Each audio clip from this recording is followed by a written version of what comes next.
Oggi proseguiamo con l'esplorazione di Flexbox. Nello scorso video infatti abbiamo visto un po' a grandi linee come funziona questo tipo di layout e cosa ci permette di fare. Oggi guardiamo in particolare ai flex item e alle proprietà applicabili ad essi in modo da ottenere un controllo, se vogliamo, più fine sull'intero layout. Andiamo subito nel codice. Per mostrare le proprietà dei flex item ho preparato un semplice container flex con al suo interno tre elementi che diventano appunto dei flex item. Le proprietà principali che andiamo ad analizzare sono tre e sono flex grow, flex shrink e flex basis. Partiamo da quest'ultima che è la più semplice, flex basis, e andiamo quindi a targettare ad esempio la nostra box 1 e andiamo a dargli una flex basis per esempio di 150 pixel. Flex base sostanzialmente definisce la dimensione iniziale del nostro elemento, ossia quella dimensione ideale a cui il nostro flex item vorrebbe stare in condizioni normali. Quindi vediamo che l'elemento, quando c'è abbastanza spazio per farlo, cerca di stare a 150 pixel. Se però noi rimpiccioliamo il nostro container, vediamo che appunto quando non c'è spazio la nostra box 1 semplicemente si rimpicciolisce. Di default, se noi non specificassimo nulla, il valore di flex basis è auto, che è il motivo appunto per cui vediamo che i nostri item, anche se hanno spazio, non prendono più spazio del necessario, ma sono semplicemente larghi quanto basta, diciamo, per contenere il loro contenuto. Passiamo ora a flex grow. Questa proprietà definisce se l'elemento ha o meno la possibilità di crescere lungo il main axis, quindi l'asse orizzontale, quando vi sia dello spazio rimanente nel container. Di default, come possiamo immaginare, è 0. Questo perché, come vediamo al momento, i nostri flex item, come dicevamo prima, non occupano più spazio di quanto necessario, ma possiamo chiaramente modificare questo valore e provare a metterlo ad esempio ad 1, e quello che possiamo notare è che ora la nostra box 1, il nostro item 1, riempie tutto lo spazio disponibile nel container. Il valore che diamo in particolare deve essere un numero intero, questo perché FlexGrow definisce sostanzialmente un rateo di crescita. Mi spiego meglio, andiamo per esempio a targettare la nostra box 2 e andiamo a darle un FlexGrow 2. Come possiamo vedere, la box 2 occupa anche lei tutto lo spazio che può, ma ne occupa di più rispetto alla box 1. Questo perché la box 1 cresce appunto con un ratio di crescita 1, mentre la box 2 cresce con un ratio di crescita 2. Quindi sostanzialmente la box 2 cercherà sempre, quando possibile, di occupare il doppio dello spazio rispetto alla box 1. Passiamo ora a Flex Shrink, che in realtà è l'opposto di Flex Grow, l'esatto opposto. Specifica infatti il ratio di decrescita di un elemento. Di default è sempre pari a 1, anche se noi non lo definiamo, ed è per questo che i nostri flex item, come possiamo vedere, hanno la possibilità di rimpicciolirsi mano a mano che il container diventa più piccolo. Noi però possiamo provare a intervenire su questo valore, ad esempio potremmo dire che mettiamo un ratio di decrescita pari a 0, quindi questo significa che il nostro flex item, in questo caso l'item numero 1, non avrà la possibilità di andare al di sotto della sua flex basis, quindi di 150 pixel.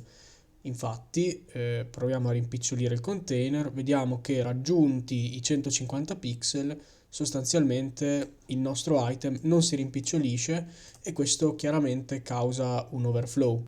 Possiamo chiaramente giocare con questi numeri, con questi ratei, e possiamo ad esempio provare a dire che per semplicità abbiamo una box 1 e una box 2 con entrambe una flex basis ed un flex grow uguali, quindi ci portiamo in questa situazione e possiamo dire ad esempio che la box 1 ha un flex shrink pari a 1, mentre la box 2 ha un flex shrink pari a 2.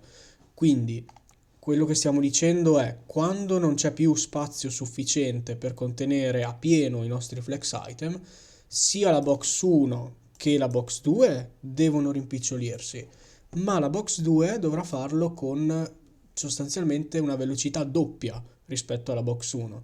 Infatti vediamo che mano a mano che noi rimpiccioliamo il nostro container, siamo in una situazione in cui la box 2 comincia a rimpicciolirsi prima rispetto alla box 1. Questo perché appunto abbiamo settato questo ratio di crescita a 2 rispetto al ratio di crescita 1 della box 1. Esiste poi una ulteriore proprietà che combina queste tre insieme e prende il nome di flex. Per semplicità andiamo a eliminare le dichiarazioni sulla nostra box 2, quindi portiamoci in questa situazione.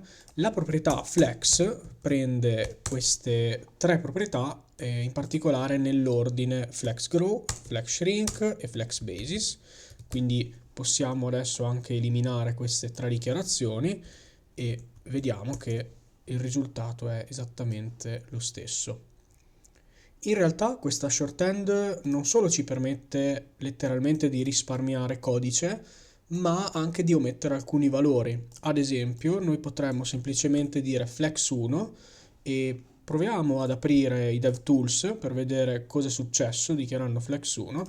Vediamo che alcuni valori sono stati settati in automatico dal nostro browser. In particolare, il nostro browser setta flex grow a 1, flex shrink a 1 e flex basis a 0%. Questo significa che l'elemento può crescere, l'elemento può decrescere e non ha una dimensione predefinita, quindi la sua dimensione è interamente controllata dai ratei di crescita e di decrescita. Possiamo in realtà anche scrivere cose come flex 150 pixel e vediamo che questo sta a significare che il browser assegna due valori a 1 per flex grow e flex shrink e assegna poi flex basis a 150 pixel. Diciamo che in generale è consigliabile utilizzare la shorthand flex, questo perché in questo modo non ci si dimentica di assegnare nessuno dei tre valori e omettendone uno o due il browser comunque è capace di aggiustarli, di inserirli automaticamente, molto spesso in maniera intelligente, molto spesso inserendo dei valori opportuni. Esiste infine un'ulteriore proprietà che non ho citato in precedenza ma che comunque è utile conoscere, che possiamo assegnare ad un singolo flex item e si chiama order. E order fondamentalmente ci permette di modificare l'ordine di apparizione di un flex item, spostandolo in avanti o indietro rispetto a quanto definito nel nostro markup.